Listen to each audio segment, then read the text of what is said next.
design of experiment. See, already you have done hypothesis testing. Am I right? In hypothesis testing, you have already done experiment. But how many experiment? Few experiment. How many factor? Only one factor. But in real time scenario, you may have to study multiple factors. Am I right? Not just one factor. When multiple factor comes into picture, the situation will become more complex. And if you want to be very accurate, then you have to even design your experiments, not just simply, limiting your study to understand the factors. You might even design your experiments completely. By properly designing your experiments, you get high quality data. You get high quality data and you get high quality information. As a result, you will be able to better optimize your factors.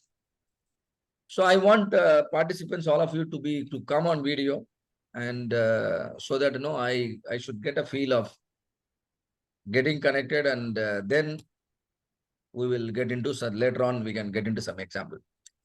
Okay, thank you for that. So we are trying to understand why DOE. Why DOE? We need data, quality data. Moreover, we need quality information, not only data. Data has to be quality. That means it should be free from measurement error. But I need quality information. Quality information means how things will happen in real life. Same manner, I want to, study my factor. If there are 10 factors that can affect my result, probably I would like to study all 10 factors simultaneously. Then only your experiment is known as designed experiment. Otherwise, it is mere hypothesis testing. All of you understand the difference between hypothesis testing and DOE? In hypothesis testing, how many factors we study? One factor. One factor. Only one factor. But in real-time scenario, other factors will also come and play. And whatever you have studied by conducting the experiment, and you studied about one factor separately, that may not be the real case in real life. So in order to minimize the gap, you have to study all the factors simultaneously. If you can't include all the factors simultaneously, at least all significant factors you must study simultaneously. If you study how the factors can influence your result by studying, by changing them simultaneously, then only your experiment is known as designed experiment. Otherwise, it is an ordinary experiment leading to hypothesis testing scenario. Hope all of you now understand the difference. I'll also tell you why it is important. Imagine a worker working for a company. Company knows, yes, he is a very productive employee. You know productive employee means, right? So he can deliver result. But now what happened? Due to some unavoidable scenario, he is now working from home. Earlier he was working in an office. Now he is working from home. Do you think the employee can remain at the same level of productivity? May not. It will differ, isn't it? Yes. Depending on the scenario in the home. Sometimes he may be more productive than working in an office. But the opposite is also possible. He can be less productive. You can best judge for your case how you will be. If you are working from home, will you be more productive or less productive? Suppose if it is less productive, what could be the reason? Many disturbances. Many disturbances. TV is played in the hall, isn't it? And there are many visitors visit. So that means the employee is same, the factor is same, and you expected a particular result. But that's not happening because the factor is influenced due to the presence of some other factor. Your factor is getting influenced due to the presence of some other factor. This is called factor interaction. This is called factor interaction. Are there factors interacting each other? That means communication is happening within the factors. One factor is communicating to other factor. As a result, the other factor will produce some different effect, which you have not understood in hypothesis testing. Am I correct? Let me give a better example. Imagine a doctor is giving a patient some anesthesia. You all know anesthesia. Why they give? Maybe for some treatment, operation or something, they give the anesthesia. Normally, if the anesthesia is given, the patient will be unconscious for 2 hours. And within that 2 hours, they will finish off the operation and then everything is done. And then the patient will become conscious and all done. This is how the anesthesia is expected to work. So the effect of the anesthesia is understood. What is the effect? If anesthesia particular dose is given, what is the effect? 2 hours of unconsciousness. Main effect. But now, while giving the anesthesia, an antibiotic should also be given to the patient. Some other medicine also need to be given, maybe for some reason. Now there are chances that the antibiotic can influence the anesthesia medicine, isn't it? If the antibiotic doesn't influence, then patient will be unconscious for 2 hours. And the operation will go on as usual. And the results are okay. In this case, there is no interaction between the antibiotic and the anesthesia. Let us imagine another scenario where antibiotic B is given. This antibiotic B is given and then anesthesia is given. But now the doctors, to their surprise, they have seen the patient waking up, becoming conscious just after 1.5 hours. Now what happened to this 30 minutes? Anesthesia, the same dosage is given. But the patient has become conscious right after 1.5 hours. Now, what happened to the 30 minutes? The antibiotics has affected that anesthesia. The antibiotic has affected the effect of the anesthesia. There is an interaction. That interaction is negative. Isn't it? The anesthesia medicine is expected to make the patient unconscious for at least 2 hours. That's the purpose it is given. But this antibiotic influenced it negatively. As a result, we are getting some undesirable effect on the output. This is called factor interaction. Design of experiments are important if you really wanted to study interaction effect. Otherwise, you can't study interaction effect. Because if you study only one factor at a time, if you are not giving the antibiotic, you will never know that this anesthesia effect can go down or go up, isn't it? Whatever you see, you think that only the same thing will happen. But what if in the presence of other factor? What if the anesthesia is given with other medicines? In real time, such a situation will always happen. Hope all of you agree with me. That's why you should also be extremely careful if you have multiple root causes. When you have multiple root causes, simply optimizing the factors separately may not give the desired result. You may have to conduct a designed experiment and then proceed. And then you will understand whether one factor is influencing the other and which is influencing, whether the influence is positive or negative. And if it is negative, we will not allow the factors to interact. If it is positive, we allow the factors to interact. Right? That's how it is. So now with this note, let's proceed to understand DOE. But what is the purpose of DOE? To generate data that can give quality information. That can give quality information. Information in the sense, first of all, the data is free from error and the data gives as much information as possible. It will give the information about the effect of the factor, individual factor. It will also give the effect of interaction factors, interaction effect. All right. If there are two factors, imagine there are two factors. One factor is A, the other factor is B. Now, how many effects are possible? How many effects are possible? 3. A, B, and interaction effects. between A and B. There will be effect of A, there will be effect of B, Since both factors are present together, there will be one more effect possible, which is AB. Interaction. Generally, the interaction is invisible to many researchers who do not know about interaction. They think that there are only two factors and they just have to optimize two effect. But there is a third effect which is invisible till you understand the concept of interaction. And now though there are only two factors, there are three effects. You handle all the three effects, optimize all the three effects, then only your output will get optimized. This thinking is design of experiment. If there are three factors, how many effects will be there? A, B, C. There will be an effect of A, effect of B, effect of C. Then what else possible? AB, BC, CA, ABC. Very good, beautiful. There are 7 effects if there are 3 significant factors.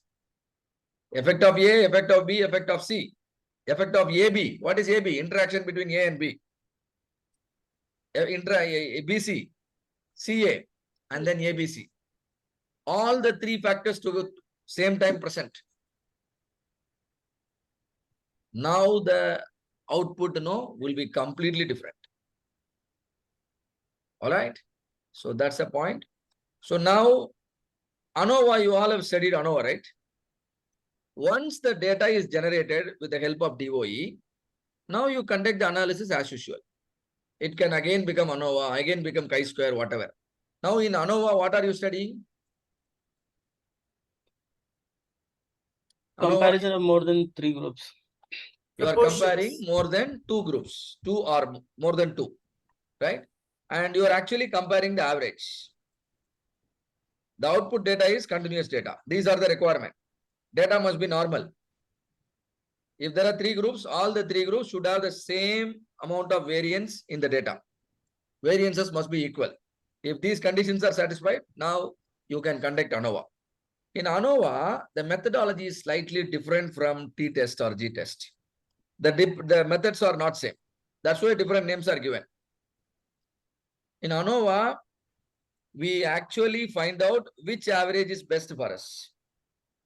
We actually find out which average is best, whether maximum is best or minimum is best. But in order to arrive on the decision, we make use of a statistics known as variance. What is variance? Square of the standard deviation. Data can be used in different manner, but ultimately we use the calculations for decision making, right? And that is why it is named as ANOVA, analysis of variance. But decision is arrived by seeing the average. But can I see the average or not? I will look at the variance first. If the variance says, hey, go ahead and use the data, then only I will use the data. I will calculate average and use it. Ultimately, in any decision-making scenario, which is nothing but the hypothesis testing, we use a tool called p-value. We use a tool called p-value. What is this p-value? Called probability of Significance. significance. Probability of significance. See, anything that is happening, whatever you see, even in your experiment, there is also a chance that the experiment result could have happened randomly. You might still think that no, the effect is due to factor, but it could have happened randomly. So what is the chance for your observation to happen randomly? That is quantified as p-value. We want that probability to be lesser than 5%. If that probability is lesser than 5%, Then it is significant. definitely at least to 95% confidence, you are sure that the effect is due to the factor. Do you get my explanation? When p-value is lesser than 5%, you are at least sure that what are you sure? The effect is due to the factor. You are at least 95% confident. But still 5% chance is there, you can go wrong. Right? So p-value is letting you to understand how much is the risk involved when you take decision using the data you produced out of an experiment. And generally the permissible level is 5%. We call it alpha risk. We call it alpha risk 0.05. So we always compare p-value against 0.05. If it is lesser than 0.05, it is good to believe and then take decision. If it is more than 0.05, we better ignore the experiment, saying that it is insignificant. Hope it is clear to all of you. All right. So with that note, we generate data using design of experiment. After generating the data, we analyze. For analysis, we go for most of the time it is ANOVA. Most of the time it is ANOVA. And then we believe the analysis result only when the calculated p-value is lesser than 0.05. And how this p-value is calculated? With the available data. With the available data. With the data, you calculate some statistics. With the help of the statistics, you can convert into p-value. Once statistics are available, p-value can be calculated, right? There is another definition for p-value. I have already shared in my slide actually. I have explained also, but I do not know how many of you captured. P-value is the risk of observing your data outside your confidence limit randomly. Do you understand the definition? P-value is the risk of observing your statistics outside the confidence limit randomly. All of you are able to understand my statement? What is p-value? P-value is the risk of or probability of observing the statistics outside the confidence limit randomly. I told you an example last week, Virat Kohli. You remember? What is the average range Virat Kohli score normally in any cricket match? On an average, what is the score 50. of Virat Kohli? 55. 55. If I ask you a range, what will be the range? 50 to 60. So what is this 50 to 50 and 60? Confidence limits. Yes. Upper confidence limit is 60, lower confidence limit is 50, and the statistics average is 50. Batting average is 50. Suppose you are giving some kind of additional training or additional coaching to Virat Kohli. Like the same example I told you. You are bringing two coaches. One coach from South Africa, other coach from Australia. Now, South African coach is working with Virat Kohli for 3 months. And after 3 months, Virat Kohli is playing a series of match. And in that series of match, you are able to see Virat Kohli's average moving from 55 to 57. Are you now sure that the increase in the batting average of Virat Kohli is due to the coach you have appointed? Or are you still doubtful? Still doubtful, sir. Still doubtful because Virat Kohli's upper confidence limit is 60 and lower confidence limit is 55. Which means even if you don't appoint any coach, Virat Kohli's average can move up and down. Will always, you can see anywhere between 50 and 60. Am I correct? So any movement within the confidence limit, we can't believe it as significant movement or significant improvement. That's not considered an improvement. It can happen randomly. Can you see that? But suppose, imagine you brought another coach from Australia. 3 months of intensive coaching given. Now, the next series, Virat Kohli got a batting average of 63. Now, will you be able to give the credit to the coach just because the coach has trained Virat Kohli on some new tactics? Virat Kohli is now able to maintain a better average, which normally don't happen. Now the improvement is significant. Am I right? Yes. So why are you saying significant now? Because you have seen your statistics outside the confidence limit. Now, one of you please tell me, what is the chance that exists for your statistics to go beyond the 95% confidence limit? 5%. If the p-value is 5%. less, yeah.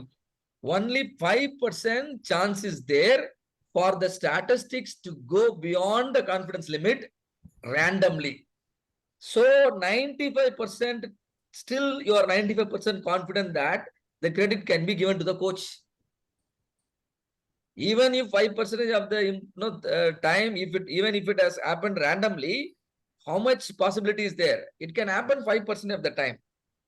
Still, I am confident that the improvement is because of the coach appointed. This is the decision you are arriving whenever you are seeing a p-value of lesser than 0.05. Whenever you see the p-value of lesser than 0.05, it simply means your statistics is pushed beyond the confidence limit. That cannot happen on its own. Only it is because of the factor, that is the understanding.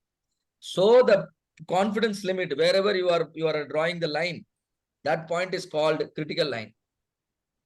That point is called critical line. If your statistics crosses the critical line, then the observation is significant. If your statistics has not crossed the critical line, then the observation is insignificant. If the observation is insignificant, don't take any decision. Don't reject the null. All of you are with me? Yes, sir. See, you can understand the critical line as the borderline between India and Pakistan. We always cross the borderline only when we have a specific reason, isn't it? If we have to meet a client in, let's say Pakistan, now we apply for passport, visa, and then only we cross the border. We can't simply say, sir, I just crossed the border by mistake. Nobody, none of us know. We can't do that. Same manner, your statistics simply cannot go beyond confidence limit. The chances are very, very minimal. So that's what we are ensuring with p-value.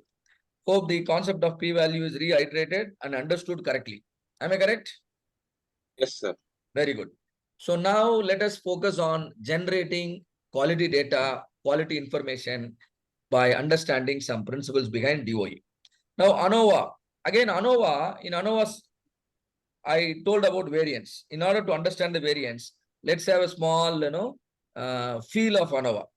All of you look at my slide. There is a black color bell curve I'm showing.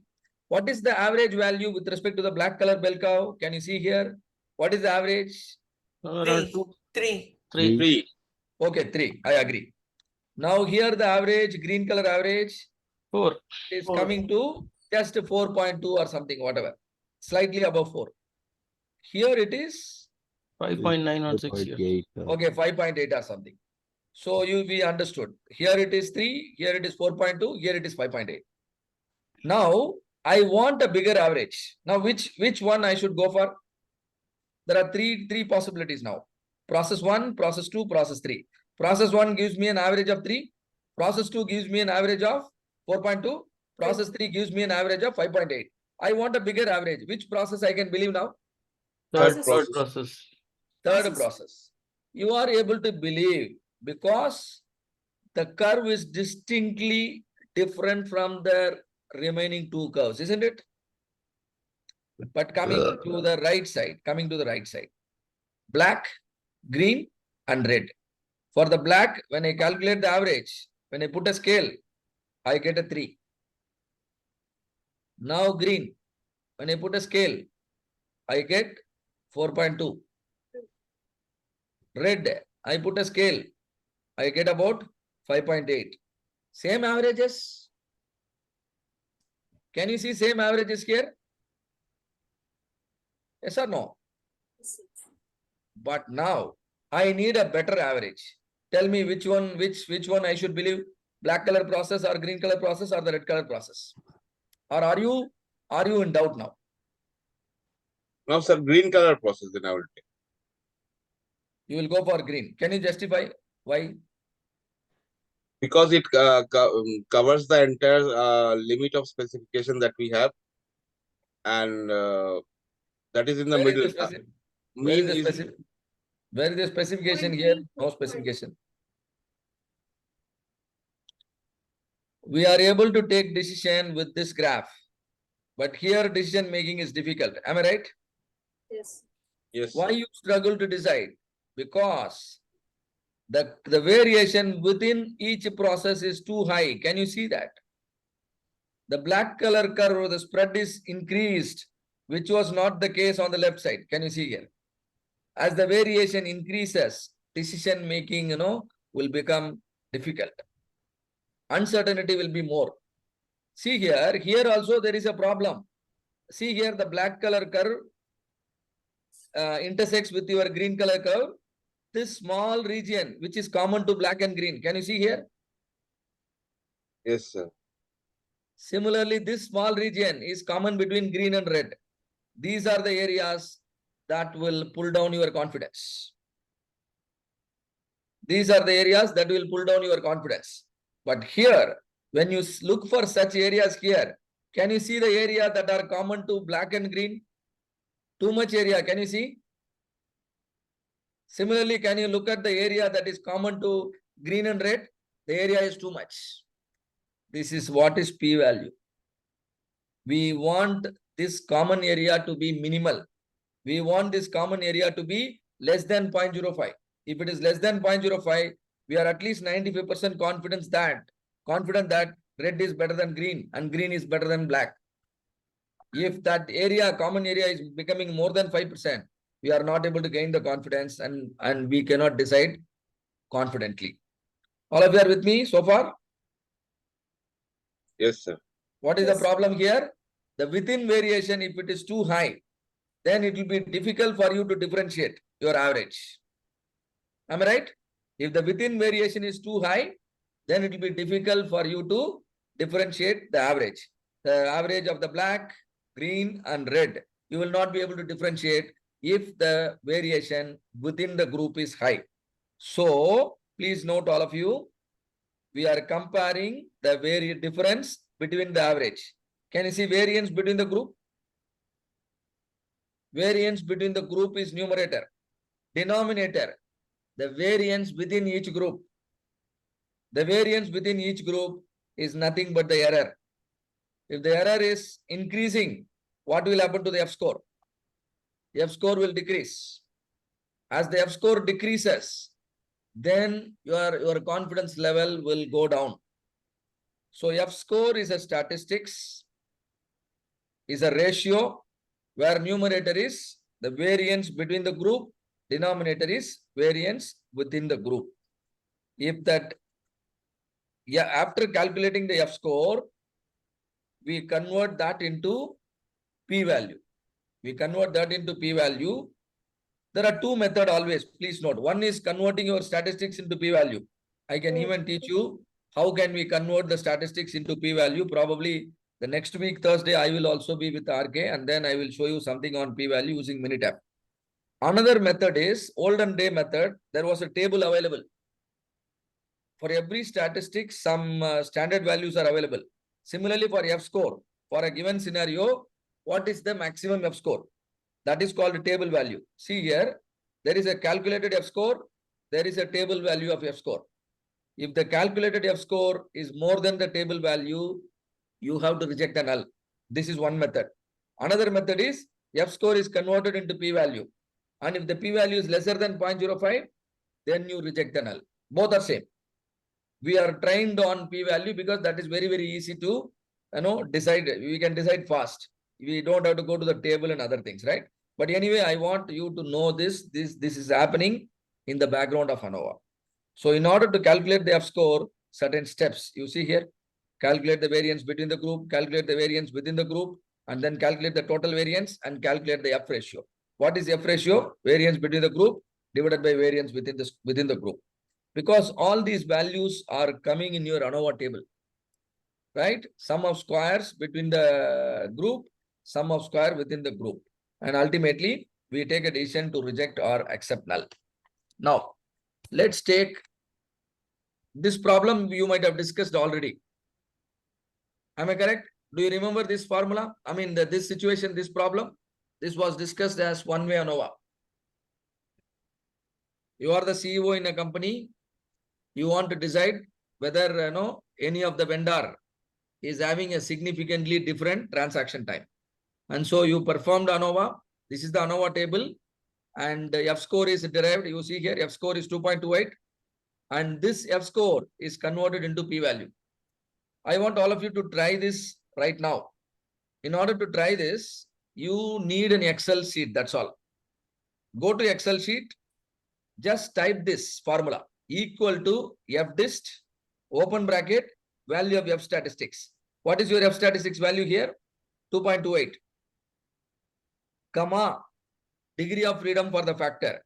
In this problem, the degree of freedom for the factor is vendor, which is 2. Degree of freedom for the error, 357, comma 2, comma 357, close the bracket, enter. And that will throw the p-value of 0.10. Do you want to try now, all of you? Just open an Excel file. Please type this, equal to F dist, F status 2.28, comma 2, comma 357. Close the bracket, enter. And tell me, are you getting the p-value of 0.10?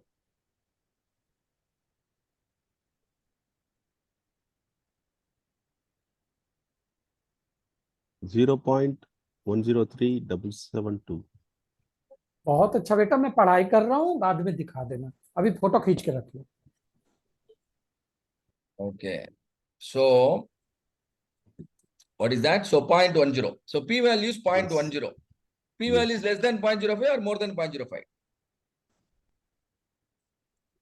More than 0.05. Yes, yes. So you can't reject a null. If you can't reject a null, that means your study, no, the experiment doesn't give any significant information. So the vendors are equal only. You have to say vendors are equal. But actually there is a difference. Can you see here? The total transaction time of vendor 1 is this much. Total transaction time for vendor B is this much. Vendor C is this much. Which vendor consumed less time? The vendor 1 or A or B or C? Vendor A. Vendor A. Vendor A. But you don't want to differentiate. Because your p-value has gone above 5%. Why p-value has gone above 5%? Because your F value is this much, right? So this is what is happening actually. Now let's take a scenario. So it's an interesting scenario. This is happening in a aircraft component manufacturing company. You all know aircraft component, they deal with a lot of, aluminum components because the components have to be lightweighter. Now, all these components have to be painted. All these components have to be painted. And before painting, some primer has to be applied. Before painting, some primer has to be applied. So the company has got 3 types of primer. Primer 1, primer 2, primer 3. Any one of the primer has to be applied and then the component has to be painted. Now there are 2 painting methods. One is dipping, another one is spraying. One is dipping, another one is spraying. Ultimately, we need to have a good quality painting on the component. How do we measure the quality of the painting? One way you can measure the quality of the painting is the adhesive strength. Right? You can measure how much strength the paint has got. So the adhesive strength is a continuous data. Am I right? Now there are 2 factors we are studying. One is primer. Another one is painting method. And primer, how many possibilities are there? Primer 1, primer 2, Primer 2 and primer 3. primer 3. These are called levels of a factor. Earlier we understood there are 2 factors. One is primer, other one is painting method. Now primer is the first factor. There are 3 levels. Now painting method, how many methods I said? 2 methods. So number of levels for the painting method is 2. Number of levels for the primer is 3. Now how many combinations are possible? Can you tell me? 2 factor with 1 factor at the 3 level, other factor at 2 level. Or primer 1, primer 2, primer 3, and then painting and spraying. If I create a matrix, how many combinations are possible? Primer 1 painting, primer 1 dipping, primer 1 spraying. Primer 2 dipping, primer 2 spraying. Primer 3 dipping, primer 3 spraying. All combinations I have spelled out. How many combinations? 6 combinations. you can understand the combination very easily by multiplying the levels. 3 into 2 is how much? 6. That's all. Here, after any number of factors, just understand the levels. Multiply all the levels, that will give you total possible combination. In this case, 6 combinations possible. You should minimum conduct minimum 6 experiments you have to conduct. All of you understand? Minimum 6 samples you have to produce, and then adhesive strength has to be measured and the data has to be analyzed. This is called deriving the quality information from the DOE. Now, while conducting DOE, 3 important principles you need to understand. 3 important principles. First principle, you have to replicate your experiment. What is the first principle? You have to replicate your experiment. What is replication? Repeating the same experiment or similar experiment at some other point of time. Replicating the same similar experiment, doing this similar experiment. Similar experiment means same conditions. But then the first time we did it at a particular time, first experiment at a particular time, then the same experiment in some other time. Now this is known as replication. If you do the experiment back to back, that is repetition. But what I am suggesting, replication. Why should we replicate? If at all there is any experimental error that is happening, you will come to know if you replicate the experiment. Am I right? Yes, sir. So replication has to be done to minimize the experimental error. To minimize the experimental error and bias. That's all. So first principle to be followed is you should replicate your experiment at least twice. Second thing, randomize your experiment. Second thing, randomize your experiment. Why randomize? Suppose imagine if you have to do 6 experiments, if all the 6 experiments or 12 experiments, if you do it only in the morning, then whatever is the finding, that may not be applicable for evening, isn't it? Do you understand? Suppose imagine you are doing an experiment and the whole day there was a rain. Now what will happen if you try to implement your findings, then the effect of the rain will also could have affected your experiment. Always when you conduct the experiment, you should randomize. There are 12 experiments. You randomly conduct the experiment. Don't conduct all the experiment at the same particular time. Throughout the day, you divide and then the experiment has to be done in a random order. Number 2. And number 3, important principle is blocking. 6 experiment, replication is 2. So 6 into 2, 12. Imagine in your company, you have a limited facility. So in a day, you can prepare, you can test only 4 components. How many components? 4 components only. So only 4 components you can do the testing, and you can actually make 4 components and then test the adhesive force. For 12 components, how many days you will require then to complete all the experiment? 3 days. 3 days. Then every day is a block. Day number 1 is your block number 1. Day number 2 is your block number 2. Day number 3 is your block number 3. Now, every day, how many experiments you will do? 4 experiments. Make sure your blocks are homogeneous. Make sure your blocks are homogeneous. They should be similar. But inside the block, how many experiments you are conducting? 4. The 4 experiments must be conducted in a random order. Why blocking has to be, why blocks must be homogeneous? If the blocks are not made homogeneous, if you don't randomize the experiment inside the block, then noise factors will also come and affect your data. The noise factors are nothing but uncontrollable factors. You are studying only 2 factors here. One is primer, another one is painting method. But environmental temperature can be another factor. Am I right? And humidity can be another factor. All these factors we are not studying. So in order to minimize their effect, we need to randomize the experiment. We need to make our blocks homogeneous. So how many principles I told you? One is blocking. Another one is randomizing. Replication. And one more thing is replication. Randomization. Replication. RK sir, if you want to add, you can add here. Why should we block? Or no, what needs to be followed while blocking? And then why are we randomizing? And then why are we replicating? Why are we replicating? What is the solid reason? Biasing To to reduce the eliminate bias. experimental errors. experimental. Estimate, you get an estimate of experimental error. Otherwise, you will not know how much is the error. Experimental error. Then why are we randomizing? We want to minimize the effect of noise factor. We want to minimize the effect of noise factor. Sir, blocking, RK sir, what is your...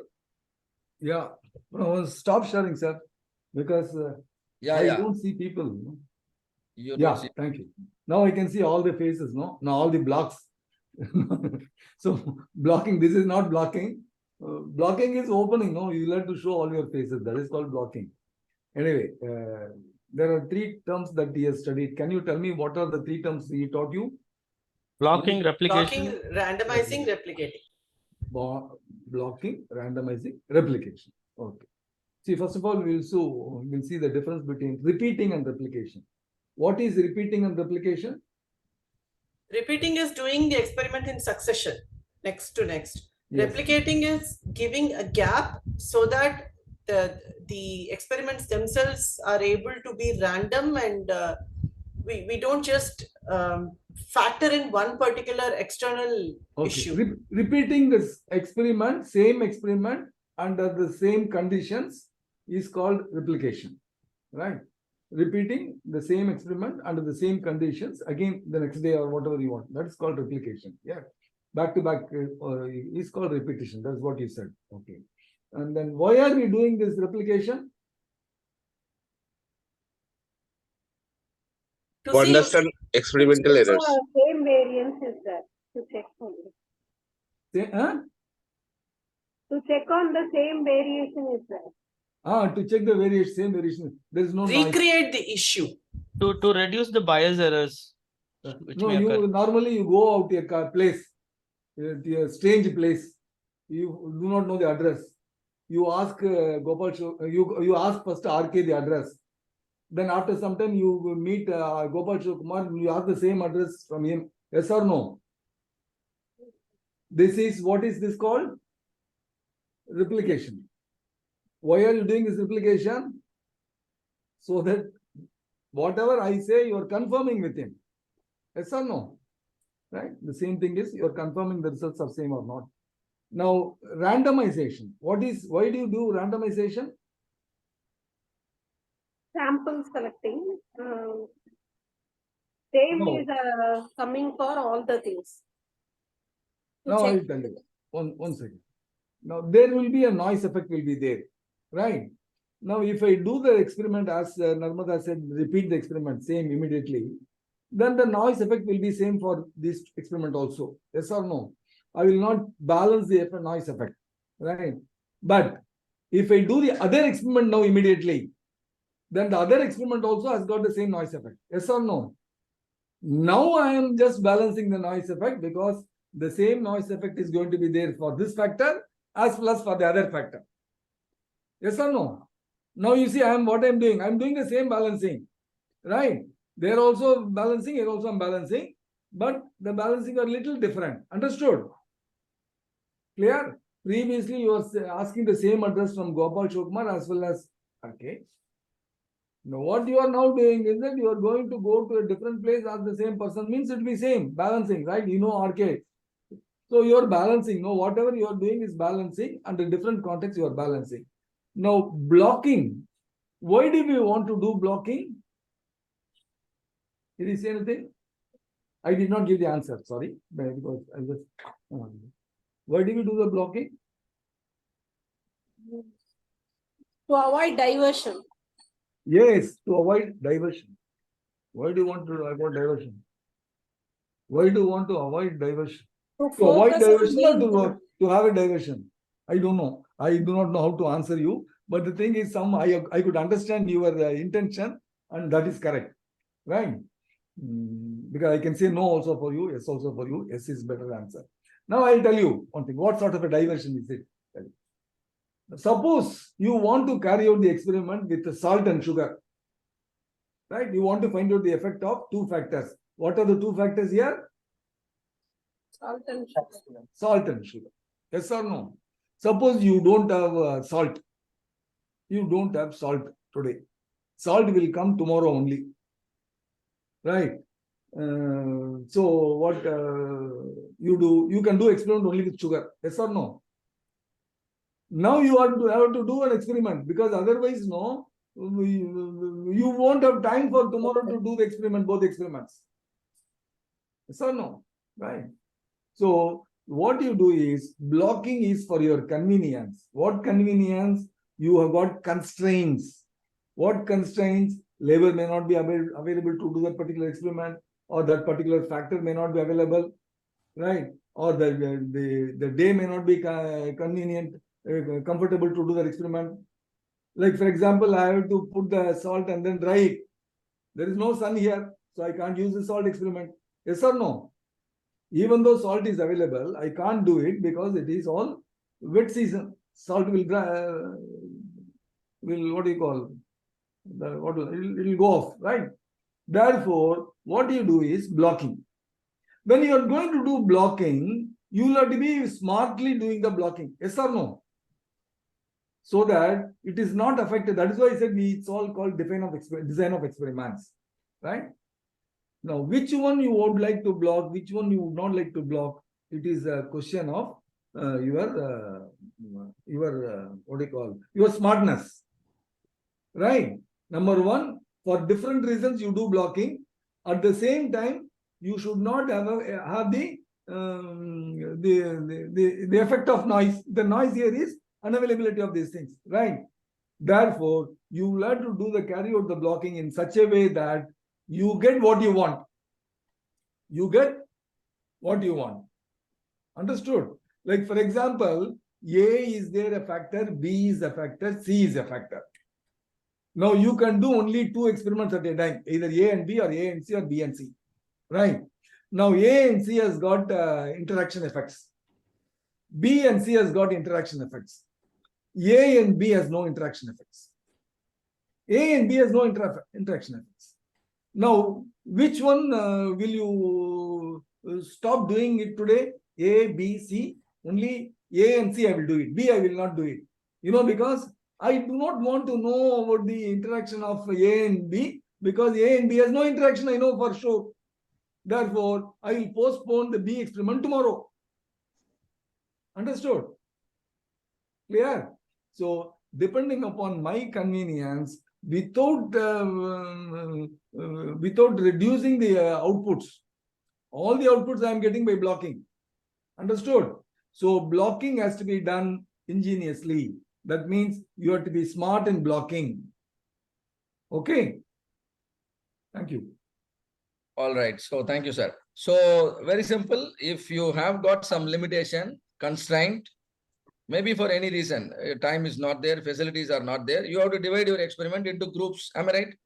If you divide your experiment into groups, then each becomes a block. And make sure your block is homogeneous. If there are three blocks should resemble each other. Sir, one more. Sir, can I come, sir? Sorry. Can I Yeah, come? please.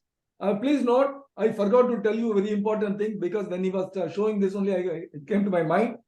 Suppose you have three factors, A, B, C, three factors are there, and you have to conduct experiments. Only two experiments can be done, A and B, or A and B and C, or A and C. Now, what is the best method of blocking? Per day, only two factors can be included in my experiment. I'll tell you one thing. A and B one day, A and D another day, A, B, C only, no. A and B one day, A and C one day, and B and C another day. I have balanced. Yes or no? Yes, yes. Right? I know the effect. Because everyone has got interaction effects. Therefore, I can't miss out anything here. All right. If there is no interaction effect, I can leave B. But the interaction effect is there for AB, AC, as well as BC. Then what will I do? How do I do blocking? A and B one day, A and C one day, B and C another day. So 3 Correct. days. All If right. I want to do replication, A and B for 2 days, A and C for 2 days, B and C for 2 days. This is how you do blocking. Thank you very much, sir. All right. So done. So make sure you just do this, because ultimately, no, you need to ensure your data gives quality information. Whatever you are information you are deriving from your data, yes, that is accurate, and minimum of error involved. All right. See, now coming to the data. See here, we have done 6 experiment, and each experiment you see here, how many times they have done each experiment. For example, primer 1 dipping, how many experiment done? 3 experiment. Number of replication is 3. Similarly, for other combination, other 5 combination. Totally, how many data you have? 18 data. 18. So number of experiments is 6, replication is 3, totally 18 experiment. And each reading here is nothing but the adhesive strength of the paint, which is a measurable characteristics. Now you need to somehow calculate F score. I will show the ANOVA table. Can you see F score in ANOVA table? Can you also see F score converted into p-value? I'm going to bother you now by explaining how this F score is calculated. But I don't want you to do this manually. But I will still explain it, because you need to know, yes, there is a procedure to calculate everything manually. But however, if I feed all the data in Minitab, you know what will happen? Minitab will generate the result. First, I will show Minitab. Then we will come back and see how the manual calculation goes, right? And then we will go for the lunch. I think it will take another 10 minutes. Shall we finish it? No? And then Yes, go for the lunch? Yes, Yeah. sir. Yes. Thank you. So first, let me show you in Minitab. Now, data is done following all the principles: replication, randomization, and then blocking. Yes, this file or the other file, So 1 minute. I'll show the similar one. Yes. Hope all of you can see my Minitab screen. Yes. There is standard order, that is run order. What is run order? This is no randomized order. Imagine if you have to do 18 experiment. How can I randomize? I'll put 18 numbers in a box, 1 to 18. Now I pick 1. That number says, it is 12. That means the 12th experiment in my list will be conducted first. Do you understand? This is called randomization. Or you generate random number using Excel and go with that method. So then point type. Point type, there are 2 types of point. One is, sometimes it is denoted as 1, sometimes it is denoted as 0. 0 means center point, 1 means end point. 0 means center point, 1 means end point. All right.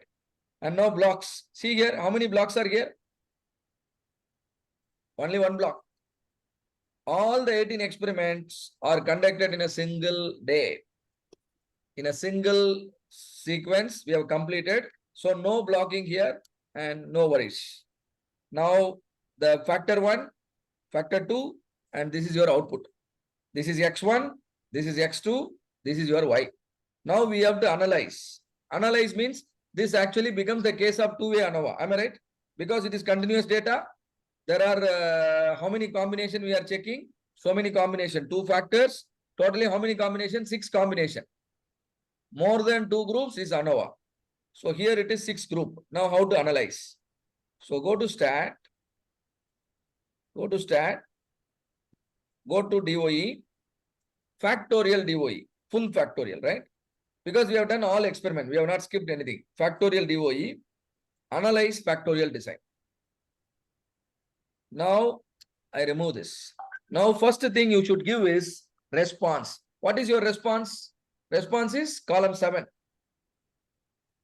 Column 7 is clicked and then selected. Now what are the factors or effects you want to study? Click these terms. I want to study the effect of primer. I want to study the effect of painting. I also want to study the interaction effect. If you don't want interaction, then you choose 1 here, interaction will go. If you want interaction also, choose 2. Clear all of you? Now we want to study the main effect of A, main effect of B, also interaction effect AB. Give OK. And if I give one more OK, all done for you. You don't have to do any calculation manually. I give OK. Now the regression equation has come. We'll talk about it a little later. And now what's very important is ANOVA table. You see here, ANOVA table. Now ANOVA table is telling you, primer, what is the P, what is the F score for primer? 27.86. What is the corresponding P value? 0. That means less than 0.05. That means primer is significant. You can't randomly choose primer 1, primer 2, primer 3. Whichever is best, the correct one only you should choose. That's the indication. Now painting method. 0. Look at the F score, look at the P value. That is also significant. Either dipping is good or spraying is good. You can't, have anything. You have to understand from your data and then you have to take a decision. Now, two-way interaction. Look at the interaction P value. How much it is? 0.269. That means interaction is greater not than- significant. Yeah, it's greater than 0.05, so it's not significant. Greater than 0.05, and so it's not significant. Now, what should I do? Now, I have some information here, and see here I have all the data. Either you look at the data and try to understand which primer is good and which painting method is good. Or if you are finding it difficult, you can plot a graph. See here, plot a graph. Can you see a line plot? Graph, line plot. And with the symbol, one variable. What is the one variable we are trying to optimize? Adhesive force or adhesive strength. Choose this. Give OK. Now, average adhesive strength is the statistics we are going to use for decision making. Am I right? Average adhesive strength. So I use the statistics mean. Graph variable. One is primer. I will choose. Okay, not graph variable. Let me come to categorical variable. Graph variable is adhesive force. Graph variable is adhesive force. Click and select. My one of the X factor is primer. My another X factor is painting method. I have given all of this. Now Minitab will show me a beautiful graph. All of you can see now. What do you understand? When I use primer 1 and then this blue means dipping method of painting.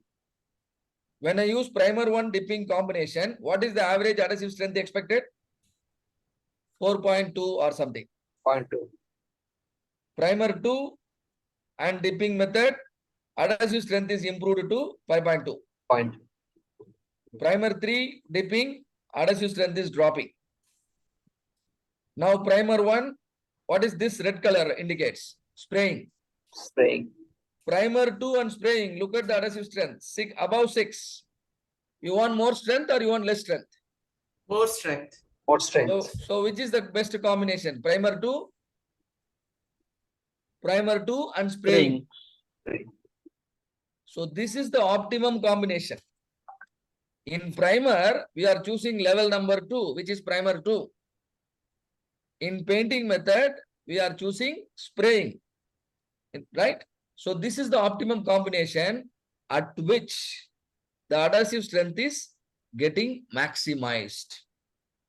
And this decision, comes with 95% confidence. Because you have ensured, right? And P value of lesser than 0.05, both the factors are significant factor. And here the factors are not interacting. That is the reason why the graphs are appearing parallel to each other. Otherwise, they will cross each other. They are not crossing each other. Now, let's just have 2 minutes, have a look at the slides and how difficult it is to do all of this manually. But you don't have to do manually. I will share the same data file in the WhatsApp group.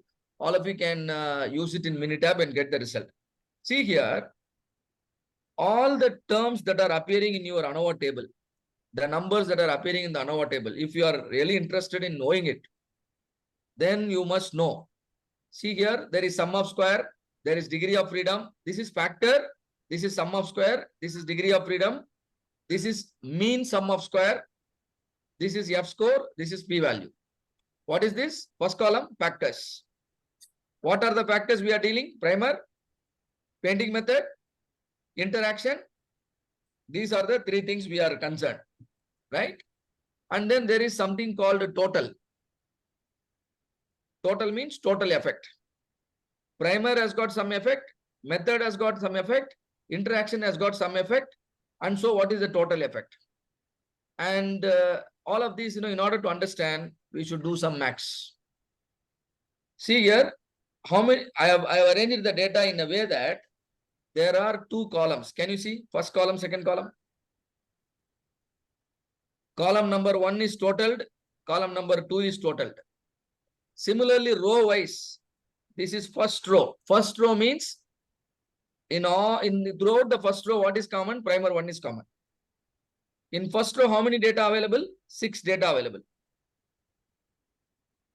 The Yes. total of the 6 is written here. In second row, primer 2 is common. The total is written here. In row 3, primer 3 is common. The total is written here. This is called row total. How many row total you have? 3. How many column total you have? 2. If I sum all the 5 values, I get grand total. The other way of getting grand total is add all the 18 numbers. All of you are clear with me what is grand total? Then there is something needs to be calculated known as correction factor. Correction factor is grand total square divided by total number of data. Grand total is 89.8 divided by 18. That will give you correction factor. Then total sum of square means squared sum. What is squared sum? Each number has to be squared. After squaring all the 18 numbers, you have to sum them up. After summing them up, you must subtract the correction factor. How much is the correction factor? 448. So total sum of square becomes 10.71. This 10.71, can you see here? Total sum of square is understood. Now this is the total effect in the adhesive force we have seen. Total effect in the adhesive force is 10.71. Now how much is the effect that has come from primer? If you want to know the effect of the primer, this information will be helpful. Because first row primer 1, second row primer 2, third row primer 3. So you take squared sum of the row. How many numbers you have in the rows? 3 numbers. Square them, add them, and then divide the value by 6. Why 6? Every row you have got 6 data. After dividing by 6, you minus the correction factor, subtract the correction factor. What are you getting? 4.58. This 4.58 you are seeing here. Can you see here? This is primer effect. Same manner, I'm not going to bother you with the explanation. Same manner, you can understand the effect due to the method, painting method, the effect of the interaction. And now if you consider the primer effect, method effect, interaction effect, if you sum up, it won't come to 10.71. The difference is called error. Because certain factors, environmental factors and other things we have not considered, that will remain as error. The effect due to the uncontrollable factors is called error. Now the second column is filled up. Now degree of freedom. Primer, how many primers you had? 3. 3. So 3 minus 1, that is the formula for degree of freedom. So degree of freedom for primer is 2. Methods, you have 2 methods. So degree of freedom is 1. Now total degree of freedom is 17. Why? Because totally you have done 18 experiment. 18 minus 1 is 17. Now interaction degree of freedom. Interaction is A into B. So 2 into 1 is 2. Right? Interaction degree of freedom is 2. Total degree of freedom is 17. And for the factors and interaction, the degree of freedom is 5 already. Accounted 5. So the difference is the error degree of freedom. So 17 minus 5 is 12. All of you understand how this table is, this column is filled up? Now what is the mean sum of square? This is sum of square for the factor. What is the mean sum of square? Mean sum of square is sum of square divided by degree of freedom. 4.58 divided by 2, 2.29. 4.9 by 1, 4.9. 0.24 by 2, 0.12. 0.98 by 12, 0.08. All of you understand how this is derived? Now, what is F score? The difference in the factor divided by the difference within the factor. So difference in the factor is this value, average sum of square, 2.29. The variance within the factor is the error. So 2.29 divided by error, that give you 27.85. 4.9 divided by error, that will give you 59. 0.12 divided by error, that will give you 1.46. All of you understand how the F score is calculated? Mean sum of square divided by error sum of square. Now F score is converted into p value. I already taught you how to generate it with Excel, or you can rely on Minitab. F score for the factor, F score for the degree of freedom for the factor, degree of freedom for the error.